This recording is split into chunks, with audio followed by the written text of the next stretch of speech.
Ya, assalamualaikum warahmatullahi wabarakatuh. Kembali lagi dengan saya Sukma Wijaya Hikmah di channel YouTube kami pada Sukma Wijaya Hikmah. Baik, pada video kali ini saya masih bersama dengan Mbak Fani. Ya, Mbak Fani. Jadi kita lanjut nih Mbak Fani tentang pengalaman misterinya Mbak Fani. Katanya tadi kita ngobrol-ngobrol, katanya ayah itu dulu bisa ya? Iya. Bisa sering ngobatin orang gitu lah ya.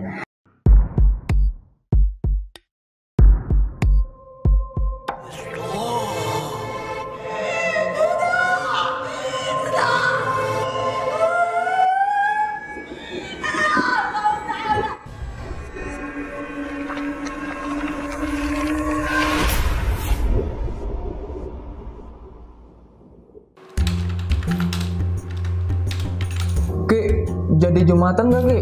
Ya, jadilah, ayolah. Ayo Ki. Ayo Ki. Ntar ya. Itu apaan Ki? Kok wanginya enak banget sih?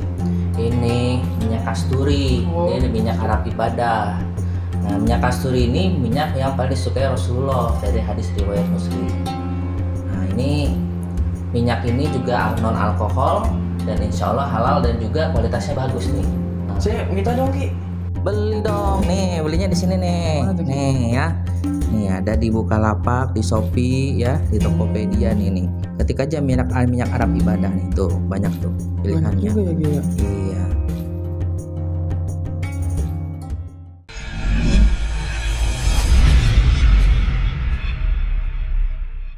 Katanya dulu juga sempet diteror sama siluman ular.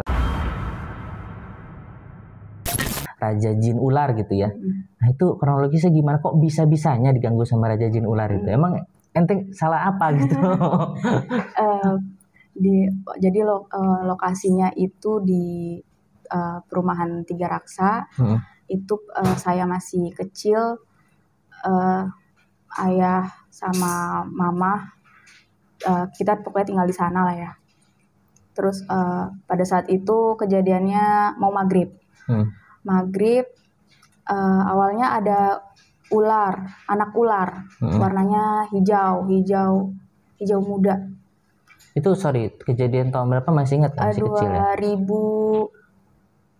Oh, tahun 2001 ya. Ya, Udah 2001. lumayan lama. 20-an tahun. Iya. Terus. Lalu ada ular tiba-tiba masuk. Itu kan rumah saya itu tinggi ya Ki ya. Bener-bener tinggi banget. Ini rumah, lalu di sini tuh naik gitu loh. Saya mikirnya kok ular bisa masuk gitu kan. Kenapa bisa masuk? Soalnya itu ularnya masih anak-anak banget, masih kecil lah. Terus matokin jendela awalnya. Jendela dulu baru ke pintu. Matokin jendela. Terus di dalam ruangan itu, yang ruang tamu itu ada nenek saya. Nah, nenek saya nanya, "Mul, itu apa yang ketok-ketok?" gitu. Terus ayah saya bilang, "Oh, mungkin cacing," gitu. Padahal ayah saya udah tahu. Ayah saya nggak lihat sih di luar itu ada apa. Cuma ayah saya kayak udah tahu itu ada anak jin siluman ular gitu. Terus ayah saya bilang entahlah ya pakai bahasa apa, komunikasi sama anaknya ular itu, bilang, saya kasih ke kamu kesempatan 3 kali, jangan masuk, keluarlah gitu dari wilayah rumah saya gitu. Di dalam rumah ada keluarga saya, buat apa kamu masuk gitu kan. Terus si anaknya itu anak ularnya itu gak mau peduliin omongan ayah saya, tetap kayak masih matok-matok. Akhirnya dari jendela matok-matok tetap ke pintu, makin kenceng patokannya. Nenek saya ngeliat lah, pas nenek saya ngeliat, "Mul, itu ular di depan," gitu. Belum dibukain, cuma nenek saya nengok dari jendela. Terus akhirnya ayah saya mau nggak mau, padahal kan udah dikasih 3 kali kesempatan kata ayah saya kan. Akhirnya mau nggak mau pas nenek saya ngomong kayak gitu suruh bunuh, akhirnya dibunuh karena takut. Nenek saya takut lah gitu. Iya, takut kenapa-napa ya orang rumah. Akhirnya dipeprek gitu pakai batu bata. Digeprek jadi ular geprek. Ini bukan ayam lagi, ini ular geprek guys. Dipakein sambal habis itu ya. Enak. Iya. Pakein bawang. Iya betul. Terus akhirnya mati. Dibuang sama ayah saya, mungkin dibaca-bacain dulu kali ya Ki ya. dibuang di depan, kebetulan di depan rumah saya itu masih kayak sawah-sawah gitu Ki. Ya udah dibuang di situ, udah akhirnya masih biasa aja tuh, ya, nggak kenapa-napa. Nah besok harinya pas pagi-pagi masih belum kenapa, pas pagi-pagi ayah saya mau ngelihat ular, mau ngelihat jasad ularnya, ternyata udah nggak ada gitu. Nah terus ayah saya sempat kayak ngomong juga ke rumah gitu kan, aku juga ngedenger masih kecil. Ayah saya bilang itu ular udah nggak ada katanya gitu. Terus kalau kata nenek saya, oh mungkin udah dibuang kali sama Pak RT gitu. Tapi kalau ayah saya ngiranya, oh berarti emang bener nih ular jadi-jadian gitu kan. Akhirnya pas maghrib, kejadiannya maghrib mama sama ayah saya mau sholat, mama saya ngedenger suara kayak genderuwo gitu, tapi bukan genderuwo sih. Jadi kalau kata ayah saya emang itu suara siluman ularnya, bapaknya gitu kan. Seperti menggeram gitu ya. Iya, kayak dan gede banget, dan itu setengah jam. Sendawa kali dia. Gimana ya? Sendawa dan kali. Itu setengah jam Ki. Lama juga setengah jam. Iya. Banyak angin keluar dia. Emang apa sih nggak boleh? Banyak kali dia angin keluarnya. Masuk angin kali dia. Terus Kata ayah saya, udah nggak usah dihiraukan gitu kan, udah kita sholat aja. Nah udah kelar sholat maghrib, lalu ayah saya masih sholat wirid gitu kan, mama saya udah nggak sholat lagi gitu kan.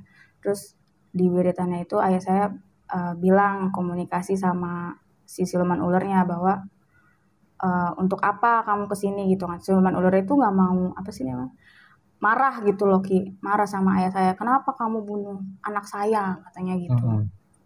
Terus kata ayah saya, kenapa juga anak kamu masuk di wilayah saya, itu kan ada anak saya masih kecil, ada ibu saya, pasti mereka pada takut gitu. Anak kamu tuh udah saya peringatkan 3 kali untuk keluar dari rumah saya, tapi sudah 3 kali saya peringatkan, anak kamu ngeyel, bandel, nggak mau keluar, maunya masuk terus, ganggu saya, ganggu keluarga saya, mau nggak mau akhirnya saya bunuh katanya gitu. Lalu si siluman ularnya bilang sama ayah saya, kayak nantangin gitu loh Ki, nggak suka nantangin, kayak adu ilmu sama ayah saya gitu. Kalau kata ayah saya sih waktu itu bilangnya, siluman ular itu bilangnya gini, ilmu kamu tuh nggak seberapa katanya gitu. Kekuatan saya kemana-mana gitu, intinya gitu lah kayak.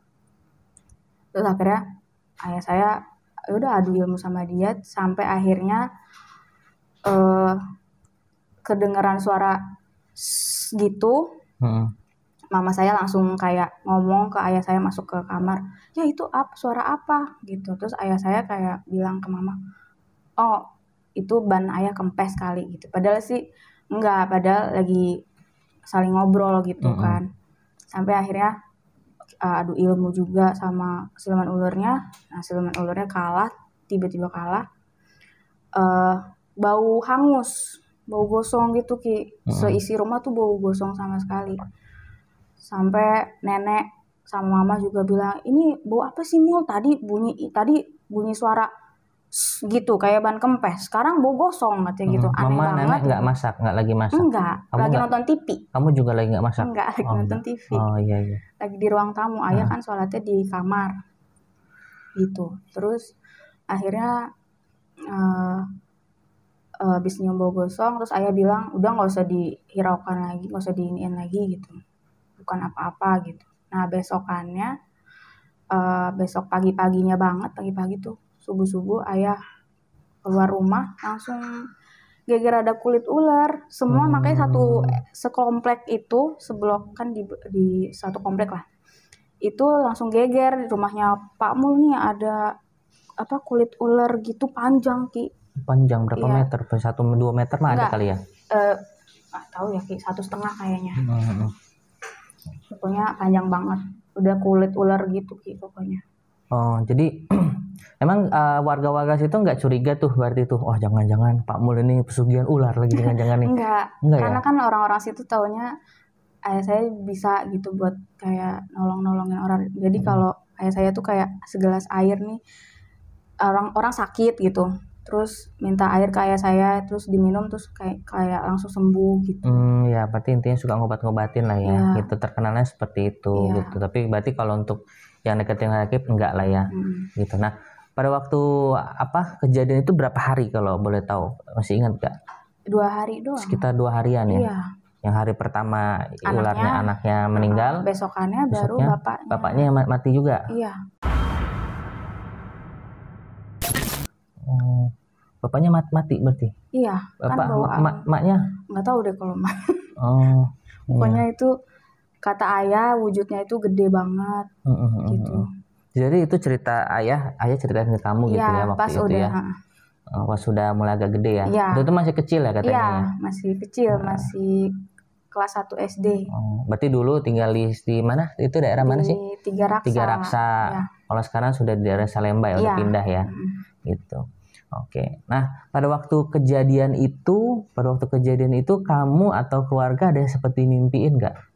Mimpi ular atau mimpi ayah dimimpi ular? Sebelum kejadian anaknya datang, ayah yang dimimpiin ular. Mimpinya gimana kalau katanya sih pengen ngambil nyawa sekeluarga. Gitu. Emang kalian ada salah apa? Mungkin apakah ini kali ayahmu itu waktu itu praktek di wilayah itu gitu kan, mungkin itu wilayah dia gitu kan, jadi pada waktu ayah wirid zikir itu ya itu mengganggu energinya, mengganggu keberadaan mereka mungkin. Kurang tahu ya Ki, soalnya setahu saya di daerah Tiga Raksa itu pada tahun 2000-an ya, itu bener-bener kayak jin buang anak gitu, tempat jin buang anak. Seremnya serem banget, jadi banyak banget siluman. Jadi memang tempatnya masih banyak hutan ya, hutan, masih banyak sawah ya, belum banyak gedung-gedung tinggi ya. Iya betul, dan rumah saya ini rumah saya satu, terus sebelah kanan kiri ini kosong Ki dulu tuh, terus ada lagi rumah di sana gitu, jauh banget lah, 10 rumah baru ada orang lagi gitu. Betah ya kamu tinggal di situ gini? Kan ayah saya itu dari 98 Ki. 98 kan ayah saya tadinya kan kerja kontraktor gitu. Akhirnya bangkrut. Ya kan, yang biayain akhirnya ibu saya pada saat itu. Akhirnya ibu saya bilang, udah yuk kita pindah aja yuk ke Adiasa dari Jakarta. Karena emang benar-benar bangkrut sama sekali. Udah akhirnya pindah ke Adiasa Tiga Raksa, sampai dari 98 sampai 2002 gitu. Jadi kejadian itu 2001. Iya, 2001. Itu berarti udah mau pindah ya, udah waktu mau pindah gitu. Berarti waktu itu ayah yang dapat mimpi ya, ular ya. Waktu itu katanya mau makan mau ngambil nyawa satu keluarga. Tapi akhirnya alhamdulillah bisa digagalkan ya dengan pikiran wiridan punya ayah gitu ya. Oke, berarti ayah ini termasuk dulu belajar ilmu hikmah juga ya? Iya, berarti ya. Betul. Berarti belajar ilmu hikmah juga gitu, doa-doa wiridan gitu. Betul. Berarti rajin tahajudnya ya? Iya, ayah sama sekali nggak ninggalin wudhu. Iya, tahajudnya juga harus rajin tuh, kalau enggak ya mungkin kalau misalkan orang-orang belajar ilmu hikmah itu tuh ya, kalau dia punya keluarga gitu ya, bahayanya itu ya mungkin dia nyerangnya nggak kena ke ayahmu, tapi bisa aja kena ke anak, istri, gitu, nenek, orang rumah yang lainnya gitu. Makanya tahajudnya harus jaga terus, wudhunya juga harus jaga terus, wirid juga harus jaga terus. Betul. Salam ya buat ayah dari Ki Sukma. Thank you udah nonton perjalanan misinya Mbak Fani, dan jangan lupa untuk nonton video-video selanjutnya. Dan bagi teman-teman semua yang misalkan punya cerita-cerita mistis yang real ya, saya cuma terima yang real ya. Cuma teman-teman punya cerita-cerita misteri yang real, bisa komen di bawah atau DM saya, kita bisa undang ke podcast kita. Oke, thank you buat teman-teman semua yang sudah nonton, dan jangan lupa tonton video-video yang lainnya juga di Padepokan Sukma Wijaya Hikmah. See you, bye-bye.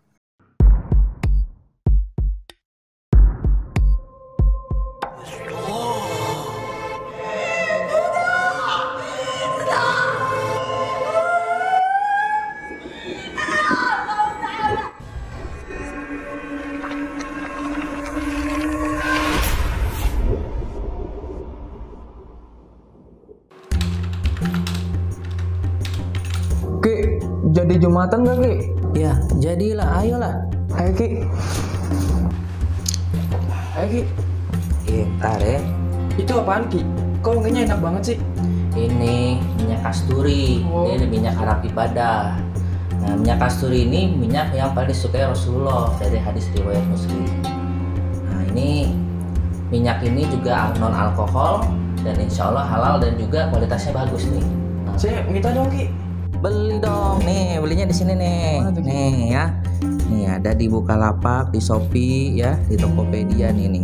Ketik aja minyak Arab ibadah nih tuh banyak tuh Banyak pilihannya. juga ya Ki ya. Iya.